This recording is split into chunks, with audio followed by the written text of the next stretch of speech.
Ujala news. Nagpur के Kapil Nagar police थाना अंतर्गत एक वाहन चोरी की घटना सामने आई है।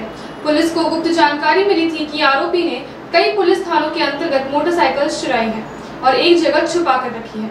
इस मामले में छानबीन कर पुलिस ने उसके पास से 3 मोटरसाइकिल बरामद किए। पुलिस ने बताया कि आरोपी को वाहन चोरी करने का शौक था। आरोपी का नाम विनीत शिंगड़े बताया जा रहा है और इसके खिलाफ पहले भी वाहन चोरी की शिकायतें दर्ज है।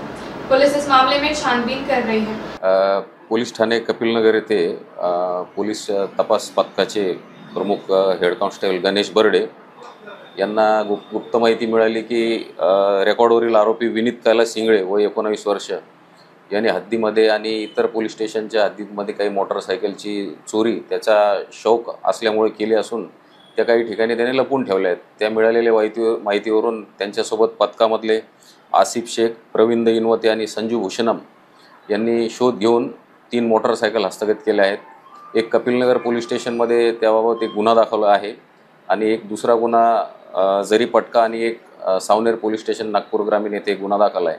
तर आरोपीच्या ताब्यातून 3 मोटरसायकल हस्तगत केलेल्या आहेत। आरोपीला आज आम्ही कोर्टासमक्ष हजर करणार असून त्याच्याकडून आणखी काही मोटरसायकली हस्तगत होतात का याबाबत आणखी तपास करणार आहोत। का गाडी घेऊन काही विकत होतं काही असं नाही, आरोपी यांनी गाडी कुठेही विकलेली नाही। त्याला एक शौक म्हणा किंवा एक आवड होती। तो कुठेही गाडी घ्यायचा, चोरी करून चालवायचा, काही दिवसांनी एखाद्या ठिकाणी सोडून देत होता। त्यांनी कोणाला गाडी विकली नाही। त्याबाबत आणखी आम्ही तपास करत आहोत।